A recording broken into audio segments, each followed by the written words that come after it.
space section, like India is doing beautiful things with respect to space exploration, like we MOM, or like our honorable Prime Minister gave the call of a human space mission.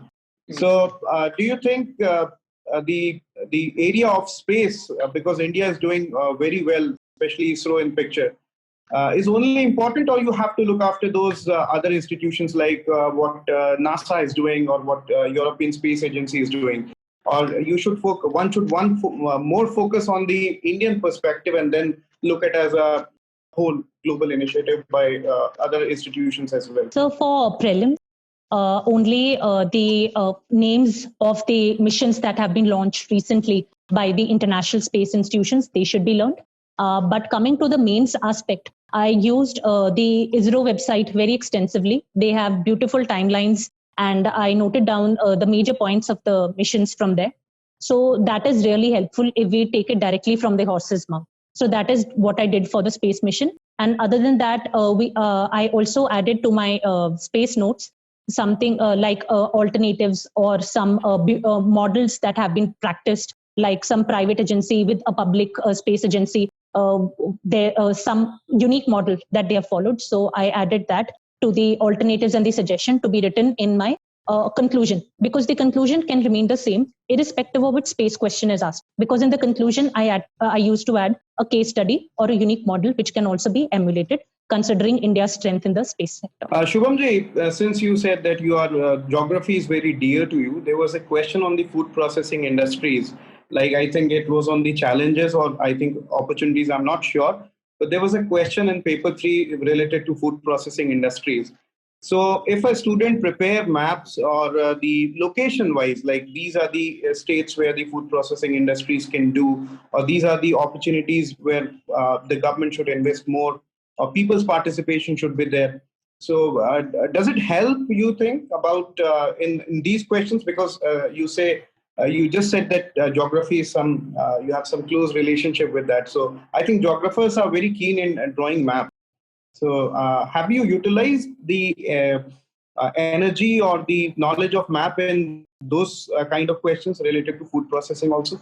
Sir, I certainly think I would have used maps in such questions. For example, this question was related to Northwest India, but it could have been to any place, and we could have answered it using a regional perspective. For example, in this question, I would have drawn maps of Aravalli and such places to show what kind of food processing would thrive in this area. For in Northern Plains, I could have drawn maps of Ganga, shown Oxbow lakes and the meandering to show how fishes could be reared in these places, and it could be done for similarly for Andaman and Nicobar Islands. I would have talked about the highlands and the plains, the type of evergreen forest. So I would have definitely sprinkled geography here and there using maps. Now coming to paper 4, which is a very potential paper, I think. Like last year, I think Srushti scored 124 or 25 something. And then ethics, generally students find or they struggle in scoring good marks.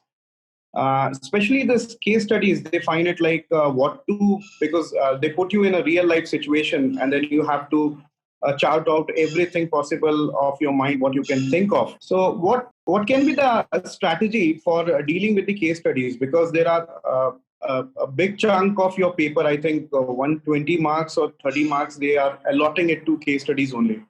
And generally, students do not prepare for case studies specifically. They think, okay, I have certain knowledge and I'll capitalize those knowledge in case studies.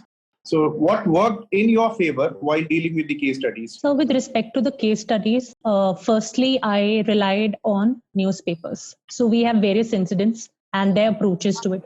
For example, if we just talk about the COVID pandemic, then the steps that have been taken, the model districts, we can apply that not just for COVID, say for any other health outbreak which occurs, be it typhoid, cholera. So the basic approach remains the same. So I used to make sure that I make notes from that. Secondly, having a chronology, and that comes from practice of the case studies. So I practiced a few case studies online, and I made the correct take a couple of seconds. One should not jump to the case studies, although they are lengthy. But I would suggest taking a couple of seconds, having a mental mind map, so that you write all the points in the chronological order. Thirdly, what I did was that I like to sprinkle my ethics paper, not with the usual examples, but with very unique examples and their models. For this, I refer to Niti Ayog's, there is a beautiful compendium of the case studies across the states and union territories of India. The PDF is available on Niti Ayog website. Secondly, I also followed other websites like the Better India. So the Better India captures the unique models that have been going on around the country, be it the women or children education, what one has done. So I used these online sources extensively for ethics and tried to make my answers a bit different with respect to the examples which are usually cited in the exam. How you performed or you wrote for case studies, Shubhamji? Sir, I did in a similar manner. I first of all tried to follow a uniform approach as to how to explain the case and the stakeholders in a very limited space, and then have a mental map as to what would be the chronology in which we would be taking different steps for preparation. In both my mains, I also attempted around 60-70 case studies beforehand, so that I was well versed with the idea. Even though UPSC has been throwing up new case studies every single time, both in 2017, 2019. So, but approach should be same. We should have a lot of options at our disposal. We should at least show that we can critically think. This is the approach.